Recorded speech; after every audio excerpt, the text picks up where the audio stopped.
Okay, Shalom Ubracha. Nice to be back. You have something, yeah, a dedication, sponsor, what? Okay.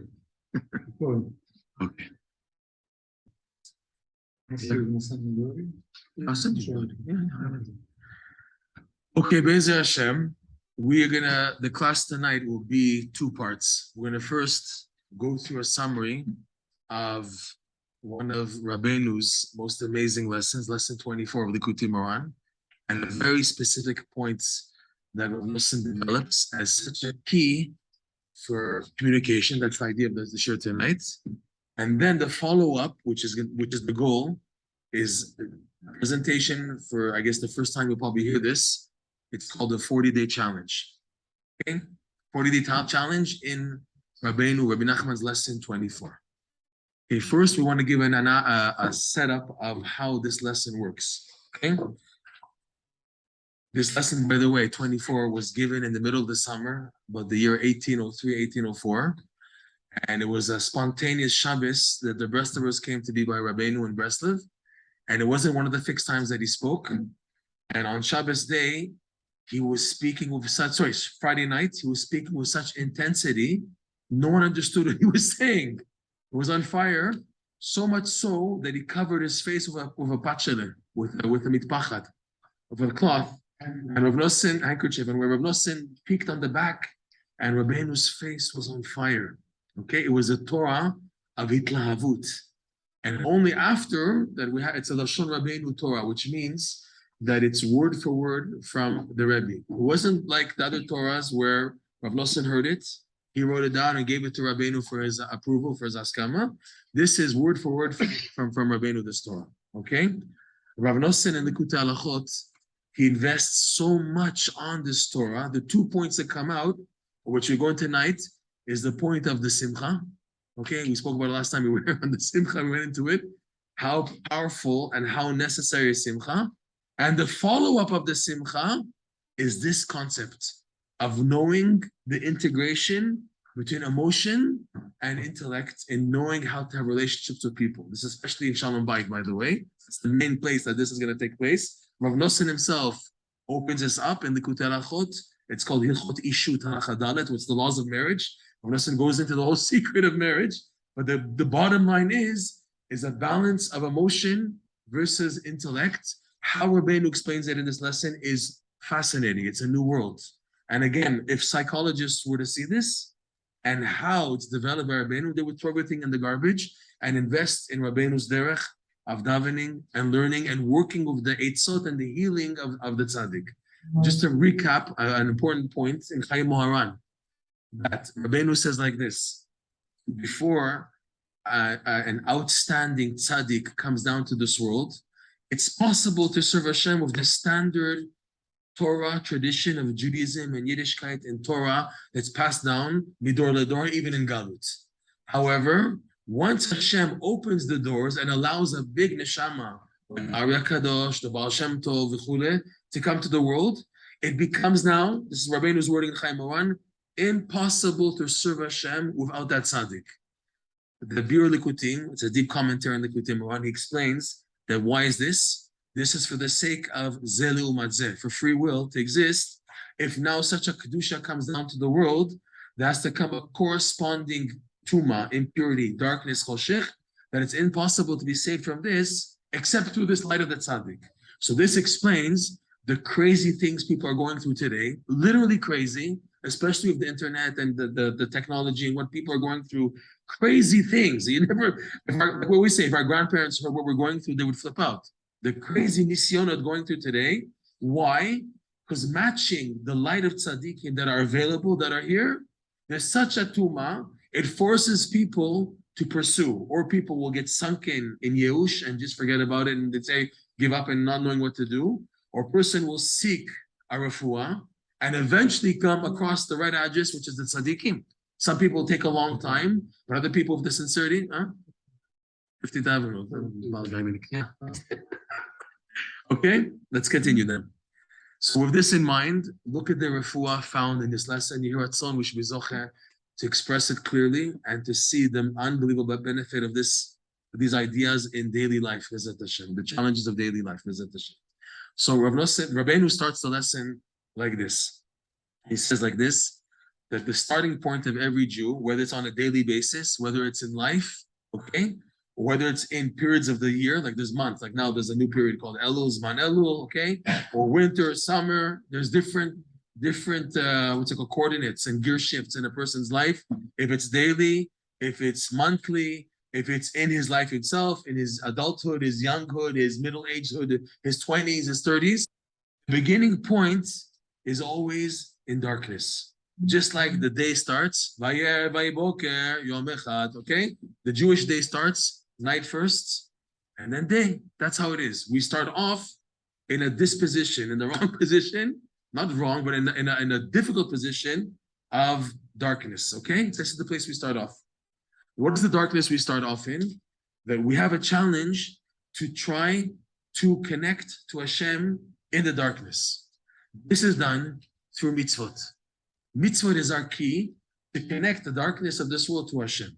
This is what Arizal explains. The mission of us Yidden in the world is to what's called collect nitzotzot, to collect holy sparks that were sent throughout the universe before Adam HaRishon was created even. It's called Shvirat HaKelim in the wording of the Kabbalah. We were sent in this world. The goal is to connect. How do we connect? Through the mitzvot. The mitzvah is our connector between this world and Hashem. We say, right? Oraita, Israel, Bekucha Bichu, Kol Achad. Hashem, the Torah, and the Yidden were one. Meaning, when we do a mitzvah, which is Torah, okay, we're actually connecting to HaKadosh Baruch Hu. This is hidden in the word for mitzvah itself. The word mitzvah is Mem Tzadik, Vav He. The Vav He, this is, I think, the Ramak or the Ramchal says this. The Vav He of mitzvah is from the Yud Kei Vav Kei. It's the Vav Kei of Hashem's name. And what's the Mem Tzadik? The Mem Tzadik is in Atbash. Atbash is a gematria. We take the 22 letters of the Hebrew alphabet and we fold them. You have 11 here, and we fold them. So Aleph now is corresponding to the last letter Tav. Bet is corresponding to the Shin, okay? Gimel is to the Resh, okay? So the Mem corresponds to Yud, and the Tzadik of Mitzvah is K. So you have hidden in Mitzvah Yud K Vav K. But the Mem Tzadik is hidden. It's a concealment. It's a halama. Why? Because the Yud K part of Yud K Vav K is corresponding to the upper connection of HaKadosh Baruch Hu that we have no connection at all. This is like beyond our grasp, totally. We have interaction on the lower parts, what's called Vav K, okay? We say in every mitzvah we do, remember? The Shem, Yichud, Kucha, Brichu, right? Our goal is to do Yichud of Yud K Vav K to the mitzvah. Okay, by doing the mitzvah, you are now rejoining Hashem himself. It's something unbelievable. This farm bring this down. When you're holding lulav and etrog in its proper category, you're doing the mitzvah properly. And not like Rav Nosson said once, when Rav Nosson saw someone, a chassid davening shacharis at 3 PM, and he was davening b'hitlavut, he was davening with such fire. So Rav Nosson said, it's like someone who has a beautiful etrog, but for Hanukkah. At the wrong time. It's beautiful etrog, it's beautiful, but it's not the right time, okay? So meaning, when a person does the mitzvah as it's supposed to be done, even minimum, okay, so in Sukkot, we do the lulav and etrog. Lulav and etrog, b'diavad, you have all day till Shkia to do it. You did in the morning, you do in the afternoon, okay? When you're holding any mitzvah, lulav and etrog, Yom Kippur, Talmud Torah, Abracha, you're mamash connecting to Hashem directly. The mitzvah is a perspective, a gisha, a handle to HaKadosh Baruch Hu himself. This is scary to say, but this is the truth. Your mom is connecting to God when you're holding on any mitzvah, when you're doing a mitzvah. Phenomenal. This is our goal. The mitzvah of the Am Yisrael is what connects what's in this world back to the Eibishter, back to HaKadosh Baruch Hu. Okay? So the problem is, the darkness of this world doesn't want this to take place. So what does the darkness of this world do? The choshech, the evil, the Yetzirah, they try to throw a person into sadness. Because a person can't do mitzvot properly if he doesn't have simcha. And the main punishment, in, for example, Parshat Kitavo, right, of all the 98 curses, Parshat Kitavo, and what does it say there? I think I mentioned this last time I was here. Tachat asher lo avadetem et Hashem elokechem besimcha u'v'tuv levav. All these curses, the crazy things, people eating their children, and the crazy things at Parshat Kitavo. Why? Because you didn't serve Hashem B'simcha. It doesn't say tachat hashelo abatem et Hashem elokechem because you didn't serve Hashem, period. No, because you didn't serve Hashem. B'simcha. The simcha that we do the mitzvot is the vitality and the push to take the mitzvah and bring it up to HaKadosh Baruch Hu.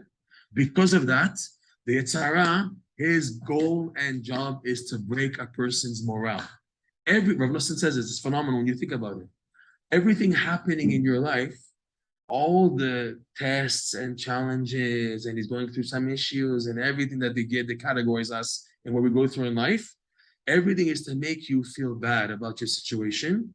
And by feeling bad about the situation, to fall into atzvut, chas v'shalom. That's what the Yetzer Hara wants. Once Rabbeinu said, it's in Sichot Haran, that more than the Avera itself, the Yetzer Hara is concerned about the after effect of the Avera, which is the sadness and depression that he falls a person into, to feeling guilty, feeling bad about himself. I didn't wake up on time. I have no value. I can't daven for minyan. I can't do things mitzvah. I don't have the normality to serve Hashem, and just making feel myself worse and worse and worse. This is the job of the Yetzer Hara. So what's needed is maximum force to do everything to be b'simcha. Rav Nosson's big advice, he gives many etzot. One of the big advices he gives is you have to look at the big picture. You have to, for example, when you look at a paper like very close, okay? When you look close, you see the details. Oh, there's a dot here, there's a stain here, there's a fold right over here because I'm looking close. When you look farther, it's a nice clean paper. You look farther, you see, okay, you don't see the details, okay? When you see it closer, you begin to see the blemishes and the flaws.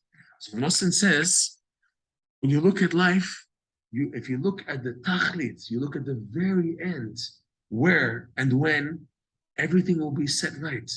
We're now in Galut. We're going through our ups and downs personally, as a nation, as the part in history before Mashiach comes, at the end, the time that the Masechet Sota, the Gemara said, the Tanaim Amorim said, we don't want to be in this generation.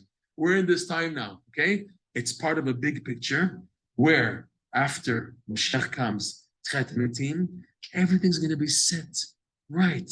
So why are you upset? Well, if you know that in the end, Hashem's going to have his way.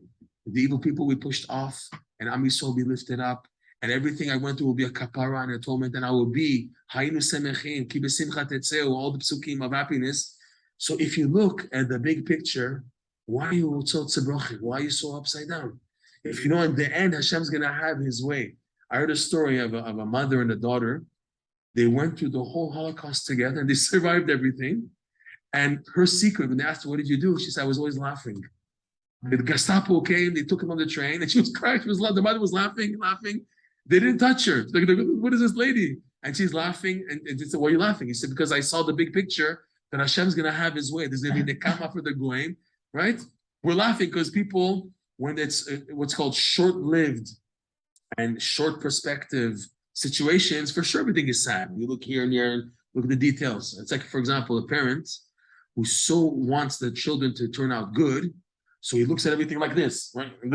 You didn't put your face like this, or like this, wash your hand like this. Every tiny detail, the parent is on the child simply because he's looking at here. 1 second, please go back here. What a cute little Yiddish child. Isn't he smiling? Aren't you happy for your child? I'll give him a hug. Isn't he beautiful? Isn't he sweet? No, I'm looking here because look, you didn't wake up on time. You didn't do this. Come on. Go back. Push it back. This is a lesson, lesson Reish Nun, 215, where Rabbeinu says, and Rav Nosson uses this idea for what we're speaking about here, that when Hashem wants to save a person and bring him an opening in life, the Yeshua comes from the future redemption. The future redemption is like a candle that you take other candles to light from, and it doesn't extinguish, it doesn't diminish the initial fire. So too, the Yeshua that's going to be in the future is strong enough to help you in the present. So this is like Rav Nosson once told somebody who was very depressed, and he said, he told Rav Nosson, I can't daven, I can't be happy, I can't serve Hashem with joy. So Rav Nosson said, borrow it. Borrow the joy. Borrow the simcha from the future. It's an amazing concept. You need help for it, obviously. He says, Rav Nosson, for this reason, a person should not try to serve Hashem alone. He should be in an environment of good people, good yidin, and come close as best as possible to the tzaddikim, because the idea of tzaddikim, as opposed to just learning Torah, like the guys here in America, some people, It's art school Jews. I have my art school sitter, my art school chumash, my daf yomi, and I have my local shir every week with the rabbi and the shul, and shalom alay nafshi, that's my Judaism. Such a person will have challenges and not know how to deal with them. You need a tzaddik. What is the idea of a tzaddik? Is that he keeps on reminding you light. He sends you light of chizukim to be b'simcha, to be happy, to be positive. That's why you need a tzaddik, because he's shining constant light. Whenever you're going through a dead end, you're not alone. You have someone with you. Just by the way, if we're going to go into this a little, I like to go off a little. Rav Nosson explains this is why it's so important that Yidden today, before Mashiach come, put on also Rabbeinu Tam Tefillin. Yes, Rabbeinu Tam Tefillin, he says, Rav Nosson in the Hilchot Tefillin Halacha Hey, that the configuration of the Arba Parshot in the Rabbeinu Tam Tefillin is the mentality and setup of the tzaddikim, where it's the two parshot are switched, the last two, where one is rachamim and one is din. And normal people in Rashi, it's the rachamim, it corresponds to in the Kabbalah. The third parsha is rachamim, the last one is din. The last two are switched in Rabbeinu Tam. So din is before rachamim. And he says this is how the tzaddikim are able to serve Hashem. Like Rabbi Akiva is the classic example. They worked through midat adin, and then they broke to become the tzaddikim. The average yid, amecha, we're not like that. We need step by step. We need patting on the back. We need chizuk. We need a love. We need a hug. We need chizukim in order to bring us into Hashem. We need that. So we're not at that level. So what can I do? It's a hit it on top. So Nosson says something unbelievable. He says putting on Rabbeinu Tam Tefillin is like hitkashut tzaddik. It's like attaching yourself to the tzaddik. And more than that, he says he's doing bikur cholim. You're a sick guy, or mamash neber, you're going through what you're going through. By putting on Rabbeinu Tam Tefillin, the tzaddik comes to do a new bikur cholim every day. That's why it's so important not to skip. I heard once from Rav Shimon Shapira, we have 6 membership rules to have to join the Breslov membership club. There's 6 rules, 3 from Rabbeinu and 3 from the Anshe Shlomeinu. The 3 from Rabbeinu, you know for sure. As Rabbeinu said, every day a Jew has to learn halacha every day, no matter what. This is your key for sanity. Not just that it's a good eitzah. This is to maintain your sanity, because what halacha does, I know I'm going off a little bit, this is important to hear. What halacha does is not just besides, oh, I know the halacha, I know the idea. What halacha does is it makes clarification. Until you knew the halacha, everything was mixed in. What's mutar, what's asur, what's kasher, what's not kasher, what's tameh, what's tahor, everything was mixed up. When a psak halacha comes separate, feeling like this is okay. The bracha like this is okay. Shmoneh said, when you have clarification in halacha, it does automatically the same thing inside of you. This is lesson 8, Likutei Moharan, and lesson 62, Likutei Moharan, where the halacha does a biru. There's a separation, so you have clarification. Most people that they're going nuts, I don't know what to do, because everything inside of it is so mumble jumbled. Of course, they can't think clearly. You even tell such a person to do what to do, they won't help, because everything is like mixed up. What we do first, halacha separates, then you know what to daven about. You have an idea, a glimpse of what to daven about, then you can do the what to do.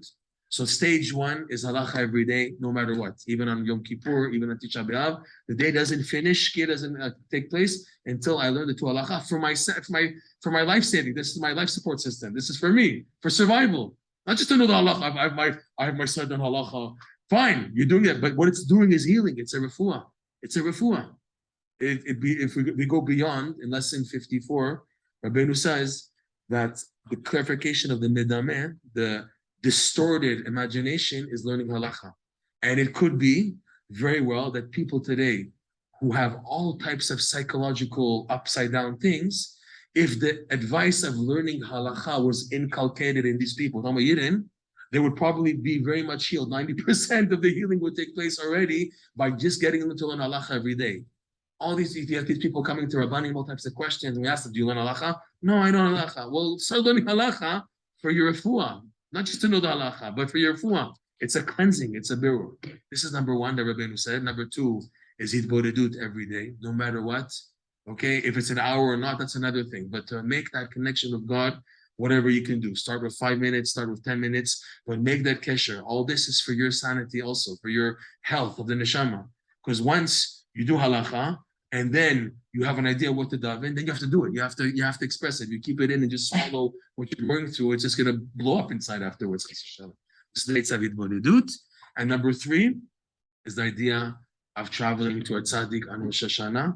which Rav Nosson explains, if we're talking from the Breslov perspective, this applies especially after the passing of Rabbeinu, not just also, but especially after the passing of the Tzaddik Rabbeinu, that this applies. This is the three from Rabbeinu, and the three from the rest of our Hasidim is to put on Rabbeinu Tam Tefillin every day, to go to the mikveh every day, because the mikveh, Rav Nosson points out, is the same word for hope, tikva. It's a pasuk in Ezra, when Ezra wanted to bring the Jews back from Bavel back to Eretz Yisrael, and they intermarried. They married Goyot, and Ezra was telling them to come back. He said, how can we come back? We married Goyot, we intermarried, and they said to him, Haim yesh mikvah? Is there hope? Rav Nosson points out the proper grammar is Haim yesh tikva, mufatav, but this is the mem mikveh. So Rav Nosson points out, from here you see a remez that the idea of a mikveh, it's called a mikveh, is connected to the word for hope, because that's what the pasuk used. Instead of tikva, use the word mikveh, and Rav Nosson guarantees. He says a Jew, no matter what he goes through in life, but he's paid every day to go to the mikveh, no matter what. Obviously, on days when we're allowed, and this is not Tisha B'Av and Yom Kippur, a person, no matter what he's gone through in life, he'll leave this world clean. This is Rav Nosson talking. I'm not talking. Rav Nosson says before us, you'll come out of this world clean by the mikveh every day. This gives you hope. That's why it's so important. He went through crazy things. He's done crazy things. Go to the mikveh. Don't say, I'm finished anyway, so why should I go to the mikveh? What's going to do for me? No, the power of the mikveh is it can help anyone else, everyone. So, and the third thing is the tikkun haklali. The tikkun haklali is one of the biggest refuot. It's the 10 types of song, which is the healing of the neshama. You have it bodedut, which is your expression, but now start putting like the what's it called, the antibiotics to start healing. That's the like nimratz, intensive care unit healing. That's a tikkun haklali. These are the six membership codes to enter Breslov. You have that. You have your membership card. You can come in. Baruch Hashem, you're Baruch Haba. You're part of the family. Okay. So now we went off very much, Rabbeinu Tam and this and that, okay? So going back to where we left off, okay? The mitzvot, the goal is to be b'simcha and to elevate. That's how we begin to elevate the mitzvot. You need simcha to do mitzvot. You can't do anything positive in life if you're not happy. You need that. So this is why it's so fundamental to be happy. And this eitzah of looking at the future, and for that, also having tzaddikim is a key prerequisite to have the simcha you need. Once you have simcha in life, things begin to move. Yes, things begin to move. He says there in lesson 24 that when you do mitzvot b'simcha, it becomes contagious. It has influence. Your surrounding does change because of the simcha you're doing in the mitzvah. The mitzvah now begins to wake up the whole world. Everything around you starts changing because of your simcha. We went into this last time I was there. You remember the story of Zusha and Rabbi Elimelech? The Holy Rabbi Elimelech in the jail cell. And the story I told it hundreds of times. I'll say it again because it's so important to say the story. Rabbi Elimelech and Zusha, they reached a village and they were incognito. They were undercover. There was tzaddikim. They went to do their tikkunim. They went in a way that no one recognized them, dressed up, everything. And they came to a shtetl that there was a curfew. After 9 p.m., anyone on the street, the cops arrested them, put them in the local cell, the jail cell until the morning. In the morning, they check who they are and everything, and then let them go.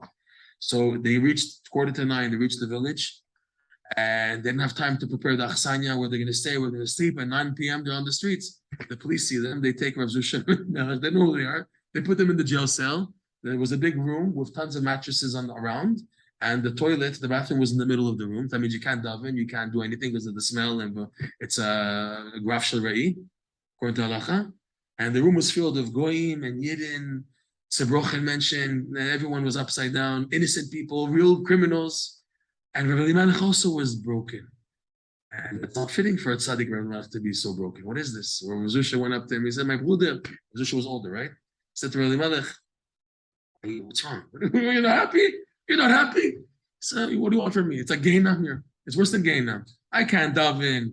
I can't learn. I can't say Kriyat Shema. I have to daven Mariv now. We can't daven Mariv. We can't say Kriyat Shema. We're stuck. We're stuck. How can I be happy? I have nothing to hold on to. So Rav Zusha told Rabbi Melech, Ajab, but just opposite. Hashem took you, Mr. Super Duper Perfect Tzaddik Rabbi Melech, that you never missed Mariv in your life, to give you the opportunity to do the mitzvah like this, where the halacha says in Shulchan Aruch that when you're in such a situation like this, and you can't daven because you're in front of a toilet, for example, there's excrement, whatever, and there's the smell. So the halacha is you say in your heart, Ribono Shel Olam, I want to do your will, but I can't because of the situation, the scenario that I'm in. Yiratzon milefanecha, that it should be considered as if I did the mitzvah. And the halacha says this ki'ilu is valid. The ki'ilu I did it, you're accredited to the mitzvah, ki'ilu you did it. So my brother, what are you upset about? You're doing the mitzvah in this format. He said, you're right. Why am I sad? And he started dancing because he really appreciated his brother saving him. It's like it's such a darkness, and someone puts cold water, Mayim Karim al Nefesh Ayefa, in such a situation. It was really mamash inspiring. They started dancing together. All the inmates are watching these two Yidden dance, and they're trying to figure out what's going on. They saw them looking at them. They grabbed everybody, and they made a big circle dancing around the toilet. The warden hears everyone singing and screaming. He came and said, "What's the noise? What is this?" They said, "It's because of the toilet." He said, "Oh, really?" They opened the cell. He took out the toilet. Okay. And then what happened? Rav Zusha told him, now you can daven. There's no more smell. There's no more graf sarei. You can daven now. So that solution came because of the simcha. Rav Nosson, he builds such a foundation. It's just phenomenal. He says at least 5 times that if you activate simcha, ki besimcha tetzeu. The pasuk here for Yeshayahu is on the future redemption. It says there that when Mashiach comes and the Jews from Boro Park come back to Eretz Yisrael, okay? Ki besimcha tetzeu, which means what? You're going to come accompanied with all the, what's it called, the Philharmonic Orchestra, I don't know, they're going to come with all their violins and everything. It's going to be with simcha and music and everything, okay? So Rav Nosson explains it a bit different. Just 1 second, please. I'm going to cover the pictures here. High profile pictures, here we go. Okay, let's hope it works. I don't know. Trying to cover pictures. Okay. You know, but which the cover up doesn't work. I think this high profile pictures doesn't work.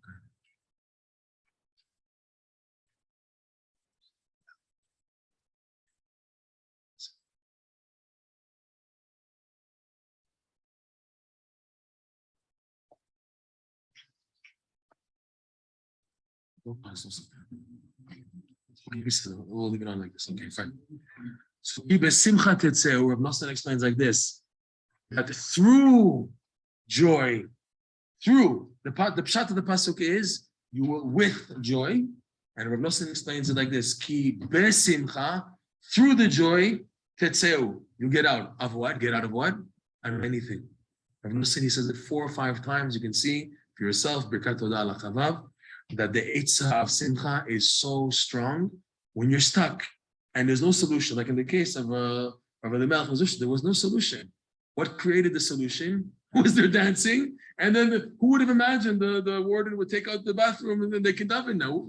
That's like the last thing you think would happen. And that's what happened. An opening that wasn't there. That's what Simcha does. Okay. So this is the power of what Simcha does. It lifts a person up. His mitzvah are now enhanced. I mean, yeah, it's not easy to do, but it's a hashka, but it's worth it. When a person really works on happiness, and like for example, one morning he says, "I'm going to begin to appreciate the tefillin I'm going to put on this morning," and the person really prepares himself to feel the zchut, the merit that I have, the honor and the merit to put on Hashem's keter on me and the crown and the tefillin, and he feels that joy. It's contagious. It has an influence on the rest of the day. They say, right, the way you wake up in the morning, that has the rest of the day goes after that. If you wake up on the wrong side of bed, so it's like a domino effect. Mitzvah are the same thing. When you choose to do a mitzvah b'simcha, it begins to have a domino effect on everything. So Rabbeinu goes on in lesson 24, and now that the mitzvah begins to wake up the whole creation to Hashem, this is the prerequisite to activate what's called bracha, blessings. Bracha, the Zohar teaches the word baruch. Baruch stands for, bracha is blessing, right? Blessing is, what is bracha? That we're receiving shefa, bounty, and life from the infinite light, from Or Ein Sof. The Tikkun Zohar says that Baruch stands for birkot, kol, umekor, kol. Sorry, birkot rosh, blessings of the mind, the intellect, the head, and the source, umekor, kol, the source of everything. Meaning, the Zohar says the main bracha is the bracha of sechel. the bracha of knowing Hashem. Like we said, Pirkei Avot, Da'at Kanita, Ma Chasarta. Da'at Chasarta, Ma Kanita. If you have Da'at of Hashem, you have everything. Even a little tiny apartment, 50 square meters, and hardly anything to eat, and you have Da'at, you're the happiest person in the world. You have the big Lamborghini and the big 5 garage mansion in the Kings Point, I don't know. I'll be right here. You're ready for the kid? You have all the gashmiuts, but you don't have that. As makanita, what do you have? You have absolutely nothing. It's empty because you're just full of tourists. What does it help? Have a nice Lamborghini in the house if you just afterwards are happy. What does it help? It has no value. Huh? I get you. Somewhere else, you can show up in style. You can shop in style. If you go to sleep happy, if I go to sleep, I go to my beautiful bar, it will make me happy. If it has no dot, it will make you happy. It won't make you happy. You need that to be happy. For it to make you happy, you need that. Then whatever Hashem sends you away, you're happy. You take it and you're okay with it. That was Rabbeinu HaKadosh's secret. Yehuda Nasi, Rav Ashi, Moshe Rabbeinu, is that they had wealth, but they had that. Right? They had that. They had wealth, but the dot was enhancing the wealth they needed. Rabbeinu explained lesson 60 why tzaddikim need wealth, because that's the way to transmit the Torah. The moninut of the Torah, you need what's called kol honda alma, all the money in the world you need for the ta'at of the Torah. So tzaddikim, yes, they have a wealth because their job is to transmit. Rabbeinu, everyone's learning Mishnah, everyone's learning Gemara, everyone learns the Chumash, because these tzaddikim, which are major transmissions of the Torah, had to meet in the format that it'll be for Alam Yisrael, so they needed the wealth, but had that. There's no doubt, it wouldn't do the job, okay?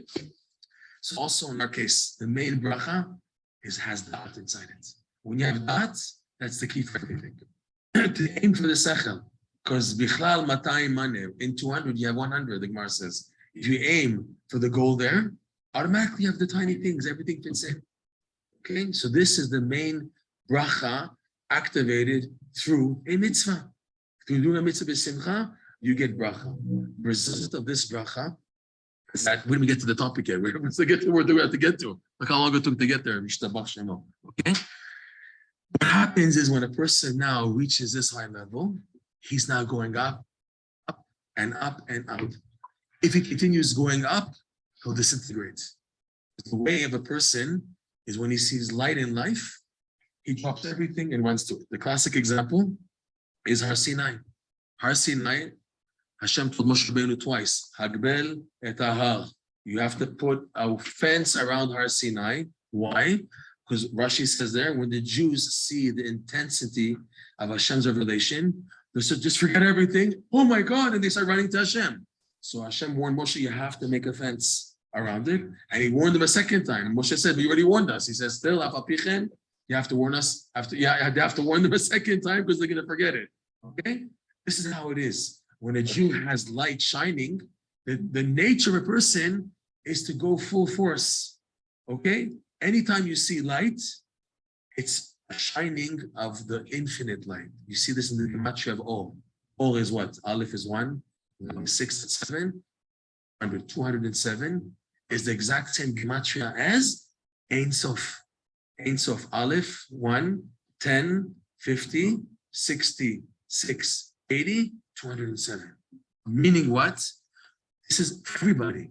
Whenever any Jew, any person really, has an ambition to do something in life, even if it's to become like a doctor, to open a business, or something like Gashmiut, Kol Sheken, for spiritual pursuits, what's shining to you is the Ein Sof itself. Hashem's infinite light is shining light to you. You don't see it. It's like Hashem's aura is coming. There's a wall here, and behind the wall is coming down the light. The person feels this, and his tendency is to run after the light, to go after where the light is. If it's an ambition, if it's a goal, if it's a dream, and in Ruchnut also, it's a goal to become a tzaddik, to finish us, to work on my midot, to become more refined, to work on my characteristics, to work on my simcha, and I'm positive and I have a direction. So it's the light of the Ein Sof shining to me, and the tendency is when Hashem is shining His light to me, I will run after it. So when a person now is on the run, on the go, because things are shining to him, he goes up and up and up, and Hashem knows when the person reaches the border. There's a border that if this person passes it, it'll be too much light, and the person will conk out, Okay, we'll have such an aliyah, and then have such a crash afterwards. Okay, so what Hashem, he'll disappear. So what Hashem does is he puts a wall here, the person bounces back. This is the daily battle that we have, ups and downs. The down basically is things were going good. Like the morning started off amazing, and I went to work, someone this, and the coffee spilled on me, and I missed the bus, and I lost this business deal. Or I had such a great day, and I came home, my wife started screaming at me, she wasn't happy with this and that. Each person has it differently, but you have it on a daily basis, sometimes on an hourly basis, okay? Some people even more. You have this challenge that you have a bounce back. And what's the natural feeling? Dejection, rejection. What is this? I would think I'm never going to get to my goal if this is always happening. It's happening for 20, 30, 40 years. Must speak Daikra. Come on, Hashem, where I'm not advancing. Always a bounce. I go up. I'm scared to start being good because I'm not going to handle the bounce back. Why should I even start if I know what's waiting for me? I'm scared. I'm scared to approach it. I'm scared to try to be good, try to be a tzaddik because I know I'm going to have the bounce back. Here, Rav Nosson explains, this is the secret of becoming a man. Becoming a man is in this scenario. Okay? What happens when a person is going up? Simcha. Simcha is an emotion. Like the pasuk says, Natata simcha belibi. Okay? Lev, the place of lev is the regesh, the heart. The heart is the place of emotion. We know that already. And simcha, which is the drive for ambition and a goal to do something, to start a family, to do this, whatever, is also an emotion, okay? Now, what happens is a person hits this boundary. At that point, he has to have the zchut to switch from emotion mode to what's called intellectual mode, brain, okay? If now a person with the bounce back continues with his emotions, what begins? This happened to me, and this happened, and 10 years ago, the guy looks at his wedding pictures, whatever. I was such a good person, such a sincere, and I was such a edel guy. Look what happened to me now. I'm such a fat schleppy, Muslim, this, and then I'm not getting anywhere in my life, and I never came to Shahs, I never did this. The person with the bounce back continues with the emotions, danger zone. He's in for Chas v'shalom, Yehush. He's in for the fall of his life. To the extent that he'll have a crash and I'll get back up. Rabbeinu calls the bounce back an amazing terminology. He calls it's called the Misader Umeyashev Shel HaMochim. To elaborate, to explain, it's like this. It means the settling and organization of the mind. That's what it means, but I want to explain the idea. For example, God has a warehouse, and he bought tons of inventory, okay? And the trucks are coming with the inventory one after the next. So one truck comes, from Istanbul, all this inventory. Yeah, put the box here. Okay, puts the box. And while they're still unloading, another truck comes. Okay, and it's another shipment that came from the Philippines. Okay, over here, and everything is just mixed up. Okay, another from Italy comes, and then from South America, the nice orange, Clementina oranges. Okay, brings the oranges. They come in, put them here. So how does the warehouse look? It's mumbled. I need time to what's called to organize this inventory. I have to organize inventory, right? That's what they say. The mind, when a person is advancing in life, when you learn another page of Gemara, another Mishnah, another Chassidut, another Tefillin, another Davening, when there's an advance, you're absorbing inventory. Every time you do a mitzvah, it has an effect on you that you're absorbing. You're not the same person you were 10 years ago, because in between now and 10 years ago, there's 10 years of Tefillin, 10 years of Davening, 10 years of Kriyat Shema, 10 years of mitzvah. You're not the same person. You're not the same person. You have tons of inventory coming in, okay? Now you're going up, you need to settle the inventory. You want to internalize Hashem's Ein Sof, you need to be ready for it. You have to be prepared. If you're always going on up mode to absorb, it's not going to happen. Your inventory is not settled. So Hashem makes a bounce. He says the sphere of Keter does that bounce back. It pushes the person to have what's called the Hamten. The famous lesson 6, and lesson 24, Keter is milashon, Katar li ze'er v'chaveka. Rabbeinu says in lesson 6, which is the Torah of Elul, where the rest of us learn in God, that Keter means wait. This is a pasuk from Eov, where the Eov posed a tough question about questioning Hashem's ways. His friend said, wait for me, Katar li ze'er, give me a second to just recollect my mind, and I'll answer you. I'll give you a good clear answer, okay? So keter is a sphera that forces a person to wait. You want to advance? Wait. Why bounce back? This, he says, organizes your inventory. You're absorbing. You've advanced in life. Yes. We want you now to organize and appreciate what you have until now. But I have to keep on going. No, we push you back into the darkness. What this allows you is now to settle the mind.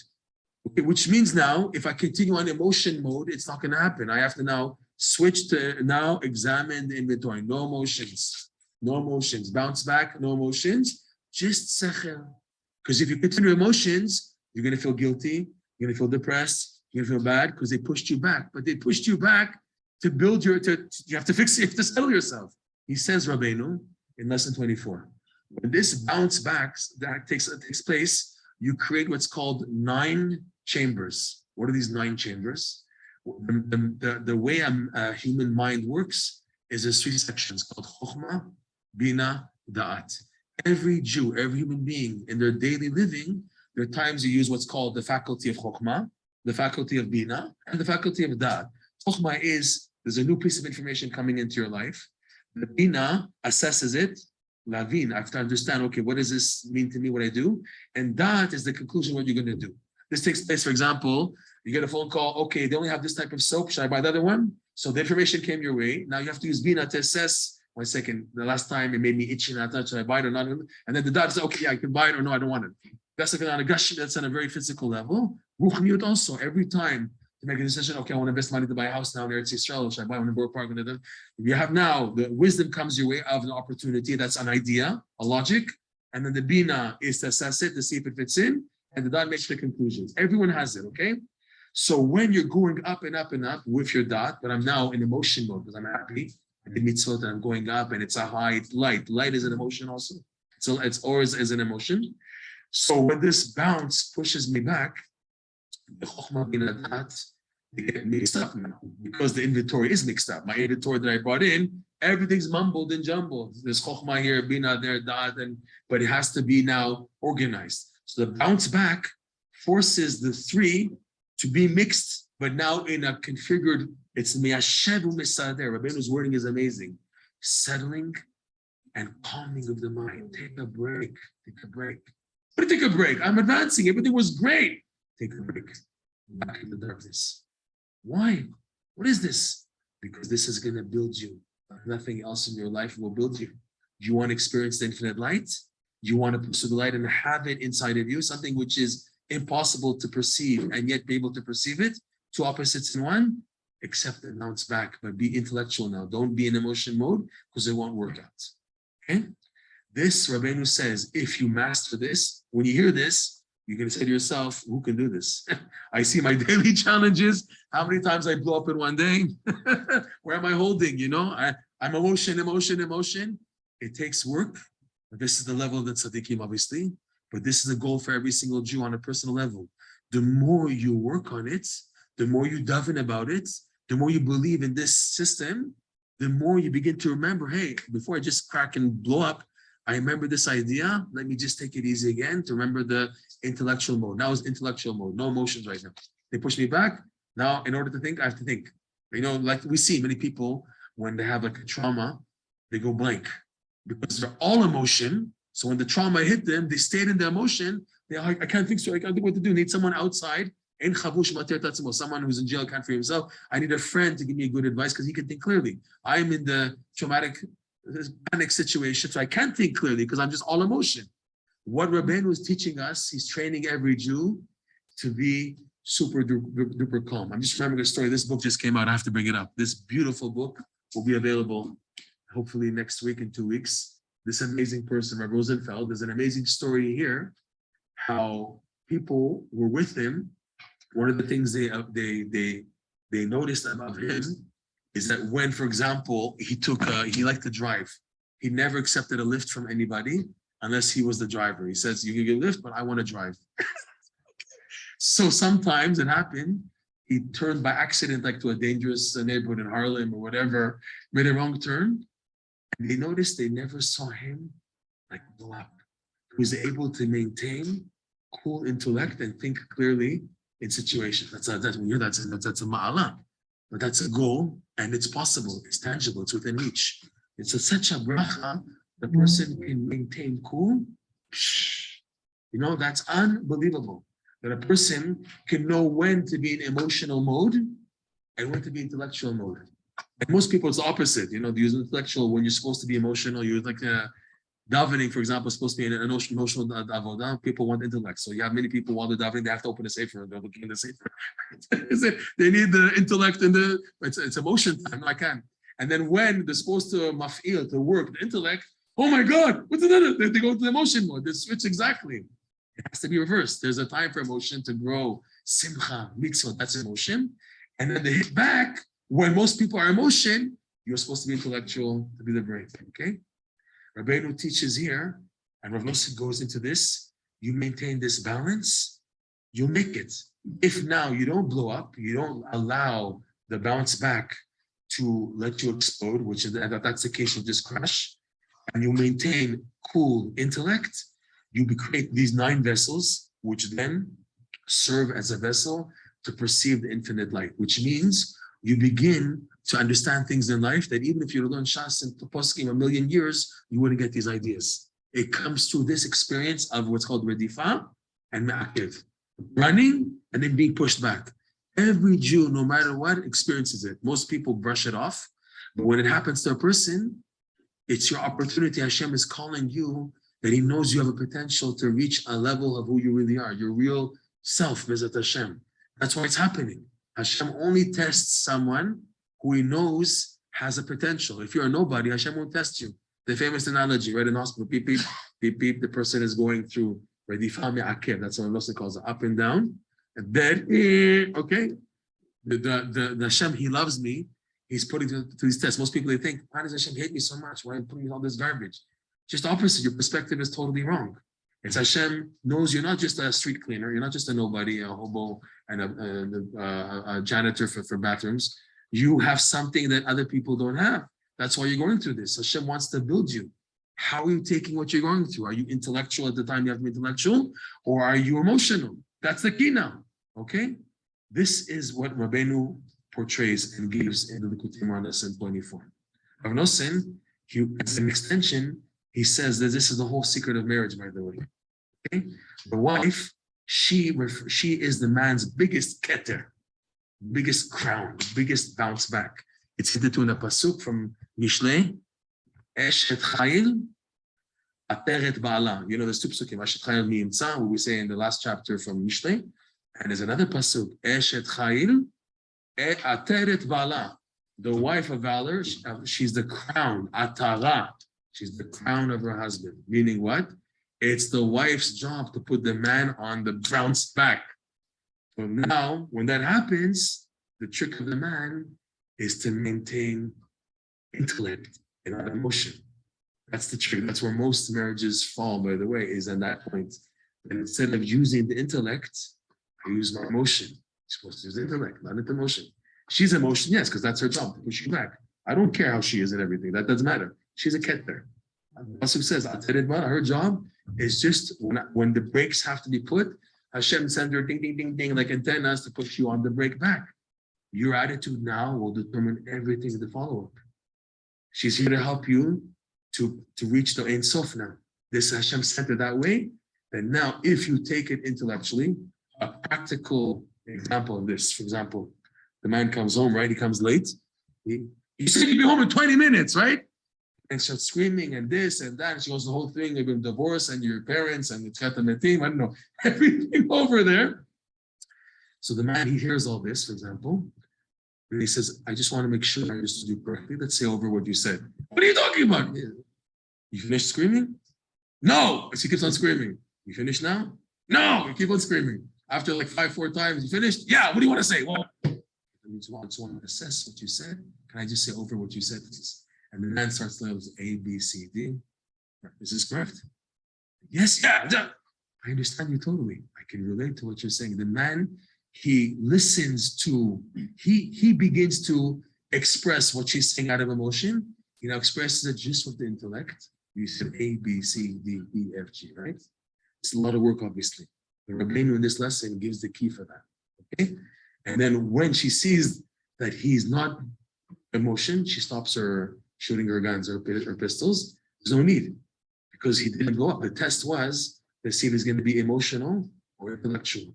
He succeeded in doing the intellect that creates the 9 chambers visit Hashem. Okay.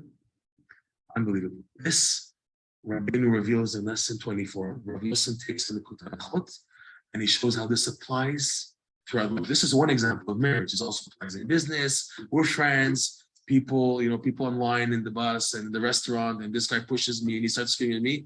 Your attitude will determine everything. If you maintain intellect as opposed to emotion, you won. You passed the test. The guy in front of you in the line, he wants you to blow up. You want to start up with me, huh? You started. I was first. You're first. You want to start with me? And you just calm. Excuse me. Can I understand what you're trying to say? What? Yeah. He said, I can hear what you're saying. Yeah. Okay. You maintain a cool. You won. You won the test. You now create the miss. You're being pushed back. Yes. Okay. You want to go first? Go first. You technically do lose out, but you really gained. You let whatever is happening to try to overrun. No problem. I'll give you your room.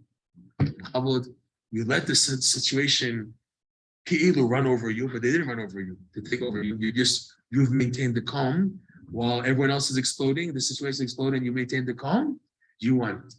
You won big time because you passed the test. You maintained intellect. So the bounce back is not really a bounce back. It's not a preparation to receive the infinite light. This is the Hasagot.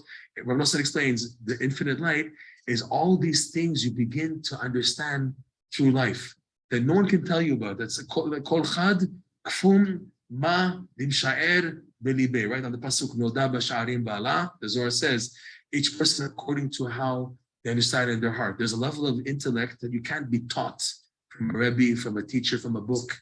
It comes through misha'er, the sha'ar, the gates of the hearts. The heart is emotion, but there's a gate leading to the intellect, to the Orient Sof, and the person can perceive it through managing the hearts, putting it in its place. When this was the first part of the class, what I wanted to lead up to now was this part now. I present to everyone here a 40-day challenge on everything we spoke about tonight. Everything tonight came from a lesson in Likutei Moharan, lesson 24. If you don't know yet how the Likutei Moharan works, it works like no other book in the Torah. Likutei Moharan, as you learn a lesson, you begin to activate it in your life, which means you begin to see things happening and changing and signs and remazim, whatever you want to call it, that are happening due to the learning of the lesson. Even though this is true of the whole Torah, who sees this? Are you like a big tzaddik that you can see in the daf yomi, the daf, the basic Gemara, all the hints, the remazim of what's happening in the world? You need eyes of tzaddikim. The pasuk says, "Eni Hashem el tzaddikim," right? Then Rabbi Nachman explains in the Likutei Moharan, "Eni Hashem el tzaddikim." The tzaddikim have the eyes of Hashem, the X-ray eyes. When the tzaddik sees a Gemara, he sees inside out the whole world in the Gemara. When he sees a pasuk, a midrash, a mishnah, he sees unbelievable things. But the average Yid doesn't see that. Okay, the Likutei Moharan sticks out. Even a regular Jew, a Joe Schmo, he learns it. He begins to see things open up.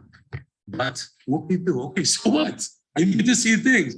I need help, man. I need help to change. Okay? It can be compared to a person has a sickness, a malady, a skin disease on, let's say, on his left arm. And it was a very expensive cream, $500 it cost him to get it, and he finally bought it. So he walks out of the pharmacy, I have it! I have the cure! You idiot, you dodo brain, apply it on the wound. You have it, you have it in your hand, great, you have it, and apply it. So Rav Nosson explains this concept called la'asot mitorot tefillot, to turn Torah lessons into prayers, where, what does that mean? That the tzaddikim reveal super duper ideas and bring them down to you. And now you want to direct it to make changes in your life. So what's needed is asiyah. Asiyah, Rav Nosson explains, is the idea of davening, of prayer. Asiyah of the Torah is, okay, you learned halacha, now go ahead and do it. Yeah, you think the Yetzirah is going to let you now do it? You learn a Musar Sefer, go and change. Yetzirah is going to let you change? No. The bridge between learning and doing is davening. You have to daven on it. You have to actually express and ask Hashem, help me to do this. This is what's going to bridge between the potential and the actual is the davening. Rav Nosson, under Rabbi Nachman's guidance and hints, he put up the hints he wrote a book on the Likutei Moharan called the Likutei Tfilot. These are prayers on the lessons of Likutei Moharan, and they actually explain the Likutei Moharan, and they bring out the essence, plus help you express your connection to these ideas. So what happens is, when you learn a lesson in the Likutei Moharan, it begins to wake up in your life, and you daven about it also, it changes. It's now changes of healing. It's a refuah, it's a therapy. We present to you, I have prepared here, 2 PDF files. One PDF file is the entire lesson, but not from the Likutei Moharan, but from the Kitzur Likutei Moharan.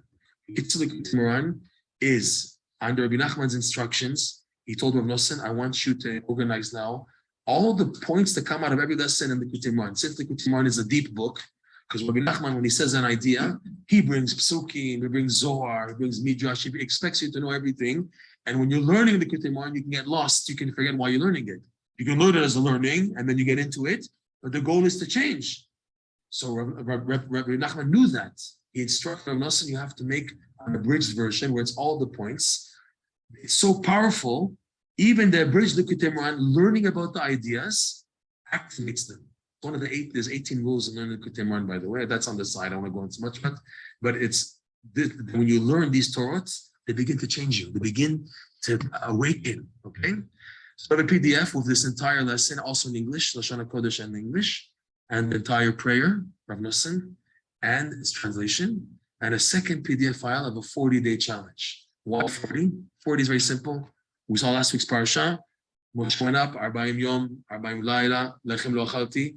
The number 40 in Chazal is a unit to accomplish. Rav Nosson himself said once, the best way to get something moving in life is to daven for it 40 days. You all heard of Gedai Fenster's 40-day challenge. You know, people who listen to Gedai Fenster, 40-day challenge.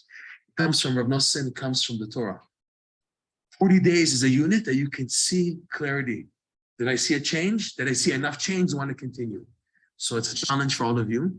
We have prepared for you the whole lesson and the prayer, plus a chart for 40 days, how to do it. Okay? If you're not doing this anyways, what do you have to lose? If you have your own life and you're already learning, doing these bodhidus and the Likutei Tefillah, and you feel good about it, so it's not for you.